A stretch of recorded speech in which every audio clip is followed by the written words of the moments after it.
Hello my dear students, I hope you people are fine. So in this video, let us start with a new chapter, that is the typical configuration of computer system.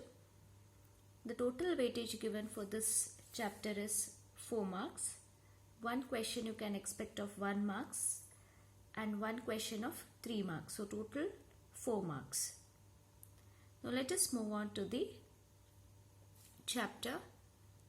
Here we are going to see some different terminologies like what is computer, hardware, software, data and users. So with all these terminologies we have come across in our first PUC. So let us begin. So as we know that computers have been extensively used in the different fields nowadays, like schools, colleges, engineering, business, training, entertainment, education purpose. So what is the purpose of using these computers? Because computers are very high speed capacity. They can handle large volume of data with a greater accuracy, and it will perform the operation without having the human intervention. With a very high speed accuracy, it will perform all kinds of the tasks assigned by the user without having the human intervention. That is why computer has been extensively being used nowadays.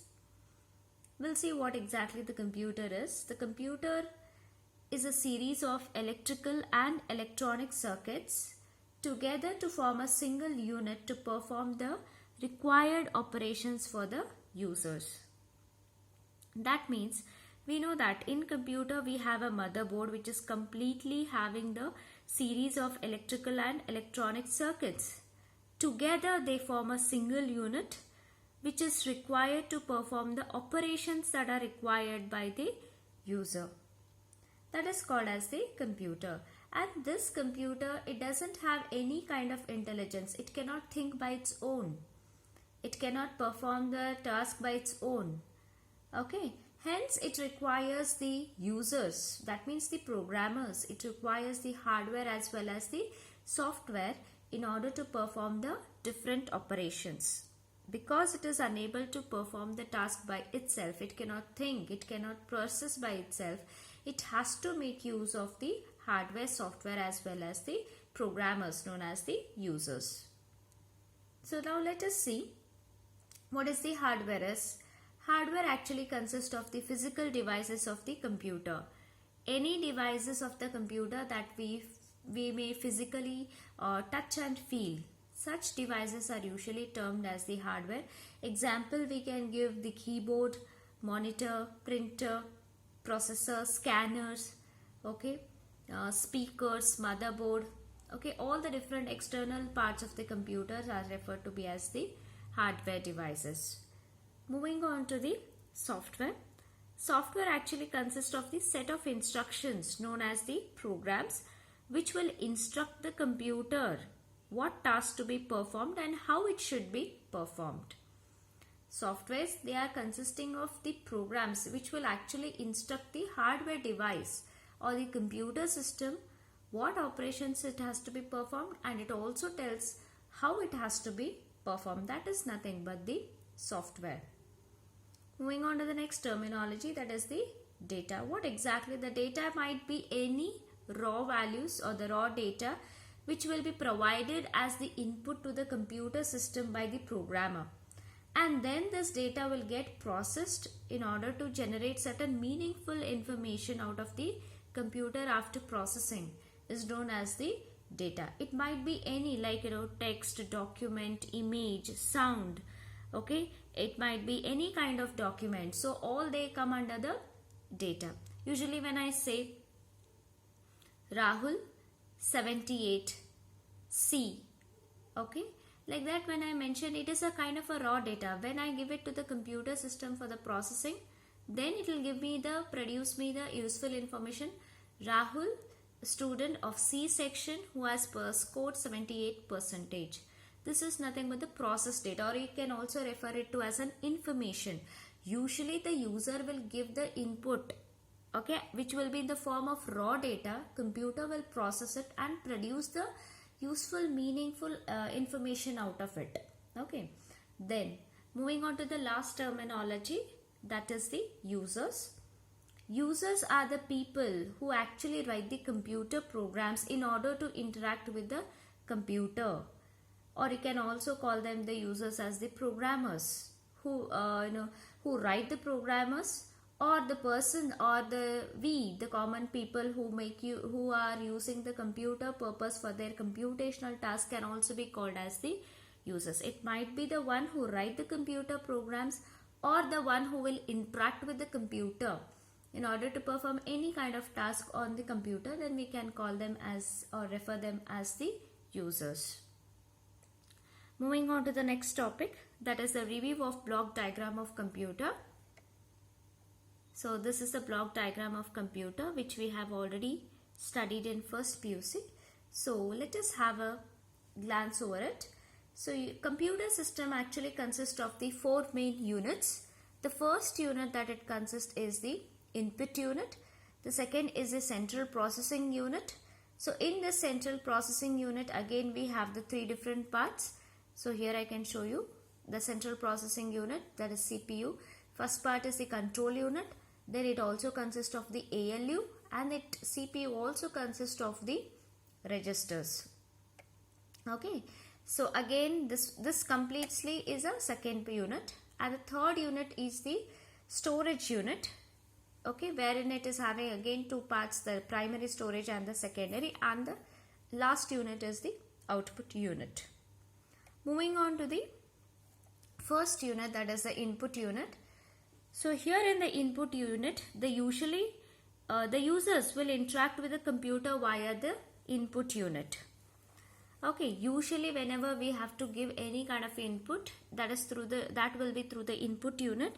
What is the functionality of this input unit is it will accept the data from the user, convert it into the form that has been understandable by the computer. It will convert which we are providing the data will be English level language, that's the high level language. It will be converted into the computer understandable form, which is zeros and ones.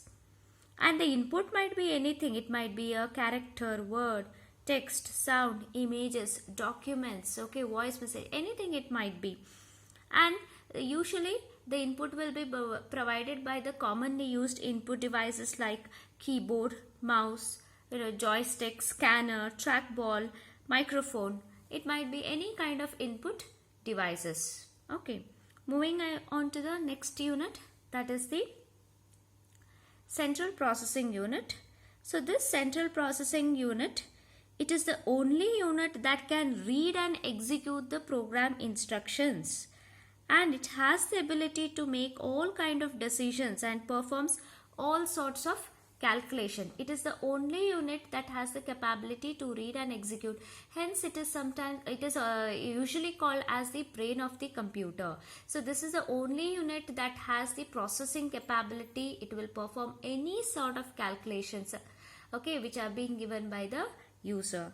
Hence the CPU will control, it will coordinate and supervises the entire operations of the computer. So this unit is actually responsible for the processing of the input data. No any other unit has this capability of processing. And this CPU, it consists of the control unit, ALU, and then registers. What is these registers are usually, they are like a temporary storage device, temporary storage for the data, or it may store the instructions or any kind of addresses or any kind of intermediate results that the calculations are being performed by this CPU. That registers will be storing all the temporary kind of data. Okay, moving on to the first unit of this CPU, that is the ALU. We will see first. ALU is nothing but stands for arithmetic and logical unit, which actually performs all kind of the arithmetic and logical operations on the provided input data. Arithmetic operations, we all know that, like addition, subtraction, division, multiplication, all such kinds of operations. And it also performs the relation operations like less than, greater than, equals to, not equal to, and logical operations like and, not, okay, XOR, NOR, all such kinds of logical operations will be performed by this ALU. Moving on to the next one, that is the control unit. Control unit, it will control the overall operations of the computer. That means whenever the input unit is being provided by the user, the data will first, whatever the raw data, it will first reach to the storage. In this, it will reach to the primary memory. In primary memory, we have two units, that is RAM and ROM. So the data will go first to the random access memory, that is RAM it will go. From RAM, the data will first, it will be passed to the CPU. In CPU, first the data will come to the control unit. This control unit, it will divide that entire instruction into the series of instructions, and then one by one instruction will be provided with to the ALU to perform the processing. And whatever it will process, the data will be stored temporarily in the registers. That is how, what is the use of this register. Understood? So this control unit, it is a responsibility for overall operations of the computer. It means it actually checks the sequence of the execution of instruction. It will control and coordinates the overall functioning of the units of the computer. It's the responsibility of the CU. It will see which instruction has to be given first for the processing. It will decide. It will first divide the entire instruction into series of instruction. Then it will decide which instructions to be forwarded to the first ALU. It will forward. Hence, it also see to the functionality whether all the devices of the computer units are been working or no. Hence, it will entirely control and coordinates the overall functioning of the computer system. Moving on to the next, that is the register. That is the third part of this CPU, the register. These registers are usually high-speed storage units which are placed within the CPU itself. You can see here, within the CPU itself. But they are having very less storage capacity. But they are very high speed. Because the processing has to be, your processing of your CPU should be fast. These registers are being provided with a high speed capacity. Usually, because they are being only used by the CPU, hence they can also be referred to as the CPU's working memory, which are the temporary storage units. Usually these registers are not referenced by any kind of addresses. Like in case of primary memory, we have random access memory where the data is being stored by using storage location. If we are storing the data in the storage memory location, obviously we have to make use of the address in order to store the data and in order to fetch the data from your computer. But these registers are used in CPU. They are not at all been having any kind of addresses. Directly the CPU alone can use the data. Hence they are also called as CPU's working memory. Okay, so here these registers can be accessed directly. They can be manipulated by the CPU during the instruction execution. And these registers have the capability to store the data, instructions, addresses, any intermediate results that are being calculated and processed by this ALU. Such kinds of results or the data will be stored in these registers. I hope you are able to understand. So moving on to that is the next unit, that is the storage unit. In case of storage unit, there are two types of memory associated in storage unit. The first is the primary memory and the second is the secondary memory. The primary is also usually referred to as the main memory. And usually this primary consists of two parts, that is random access memory and read-only memory. So main memory, whenever the input units, it receives the data from the user, first the data will be stored in the random access memory. Okay, it will store in that is a main memory, and it may be raw data, might be the raw data like instructions, intermediate results, all such kinds of data will be stored here. The input units that has to be processed will have to be first brought into the main memory before processing takes place. Before the data is being sent for the processing, the input unit will be first brought into this main memory. And this main memory, what all kind of data it will store? It will store the data, instructions, program or intermediate results. Okay, and this main memory also stores the output data temporarily. Now suppose example, input data is provided. The data will be stored in the main memory will forward that data for the processing. Now after the processing, the ALU will forward that data through the with the help of the registers, which are the temporary storage of the CPU. Through the help of these registers, the day before that process data is nothing but your output. Before the output is directly handed over to the output unit, the output will be stored back again to the main memory. Okay, then this main memory will forward that output to the output unit. Therefore, we say that this main memory is having the capability to store the instructions, programs, okay, intermediate results also, and it also has the capability to store the output data before the output is being sent to the output unit. Okay, and hence CPU will work with the information that has been stored with the main memory. Whatever information is being stored with this main memory, the CPU will be continuously working with such kind of memory. Then moving on to the second part of the storage unit, that is the secondary memory. This secondary memory is also being referred to as the external memory of the computer system, which will help you to store huge amount of data permanently, which is very less expensive comparatively to your main memory. For example, I can give magnetic disk, magnetic tapes, optical disk, your flash drives, external hard disk, all those will such kind of storage, your hard disk, all such kind of devices comes under the secondary storage. Moving on to the last unit. The last unit is your output unit. This output unit, it will always convey the information to the one or more user in an user understandable form. Okay, in a not a computer understandable form is zeros and ones. So input unit, it will accept the data from the user and it will convert that data into the computer understandable form. Whereas the output unit, it will after processing, okay, it will convert and it will convey that useful information in a user understandable form.